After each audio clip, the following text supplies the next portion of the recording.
한국을 빛낸 100명의 위인들 첫 번째 시간은 단군 왕검입니다.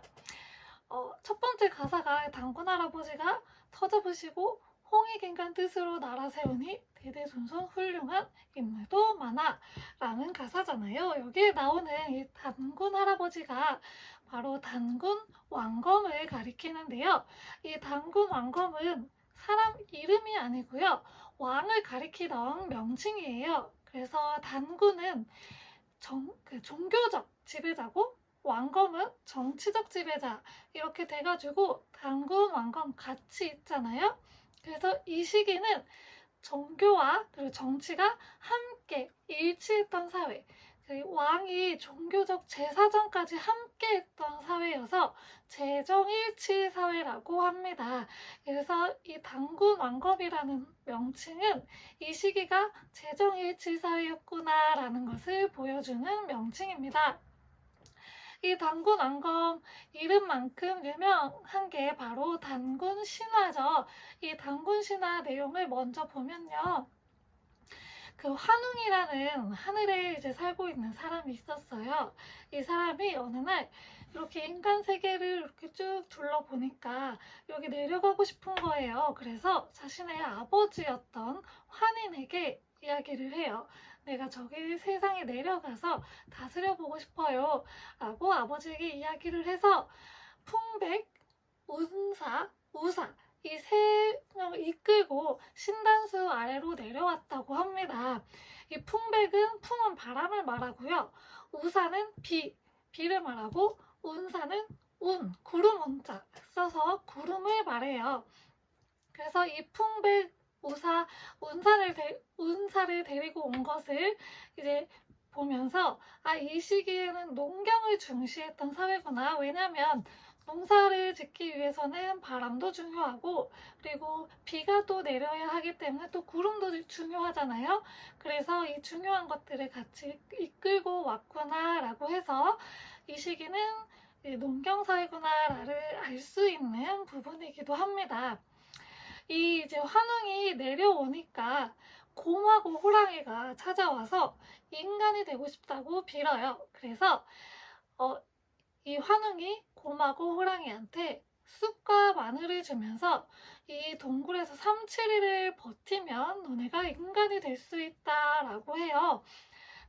그런데 이제 호랑이는 중간에 참지 못하고 동굴을 뛰쳐나가고 곰은 끝까지 3, 7일을 버텨가지고 3, 7일 되기 전에 끝까지 버틴 이 인내심 때문에 아름다운 여성의 모습으로 변해서 웅녀가 되었죠. 그래서 이 웅녀와 환웅이 결혼을 해서 나온 게 바로 이 단군 왕검이라고 하는 게 단군 신화인데요. 이 곰과 호랑이는 당시에 이제 토테미즘 사상을 보여주는 한 대목이에요. 그래서 곰 토템을 가지고 있던, 곰을 숭배하던 부족과 호랑이를 숭배하던 부족이 있었는데, 당시 이제 환웅은 하늘에서 내려온 사람이잖아요. 그래서 이 환웅 집단은 하늘에서 우리가 하늘의 아들이다라고 하는 선민의식을 가지고 있었던 그런 부족이라고 추측을 해요. 그래서 이 선민의식을 가진 환웅 부족이 와서 곰 부족하고 호랑이 부족이 있었는데 이 곰 부족하고 환웅 부족하고 연합을 해서 호랑이 부족을 내쫓고 두 부족이 이렇게 연합을 해서 만든 게 고조선이다 라고 이제 추측을 하는 거예요. 이 신화의 내용을 보고서 이렇게 추측을 합니다. 이게 단군 신화의 내용이고요. 이 고조선이라고 하는 나라는 한반도에 세워진 최초의 국가이고 이 국가는 지금은 철기 시대잖아요. 근데 당시에는 청동기 시대였어요. 그래서 청동기 시대를 배경으로 이제 건국이 된 나라가 바로 이 고조선입니다.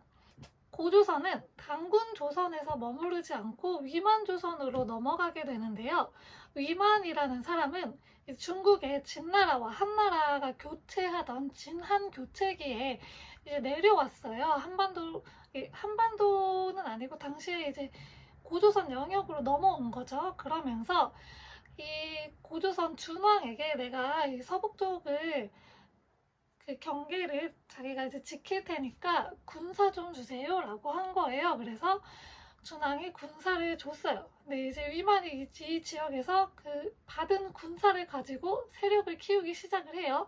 그러면서 점점점 세력을 키워서 결국에는 당시 고조선의 왕이었던 준왕을 내쫓고 자신이 왕이 돼요. 그래서 위만조선이 이제 만들어지는데, 새로운 나라로 우리가 이야기를 하는 게 아니고 고조선을 계속 이은 나라라고 하는 이유는, 이 위만조선이 그 전에 이제 고조선에서 했던 모든 그런 정치적인 여러 가지 구조들을 그대로 갖고 자기도 사용했기 때문에 새로운 나라가 아니고, 그리고 고조선을 이은 그냥 위만조선이라고 부르고 있습니다.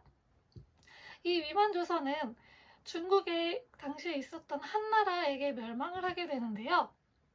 왜냐하면 위만조선은 당시에 이제 고조선 밑에 진이라고 하는 나라가 있었다고 추측을 하고 있는데, 이 진나라하고 그리고 중국의 한나라를 이 위만조선이 중개 무역을 하고 있었어요.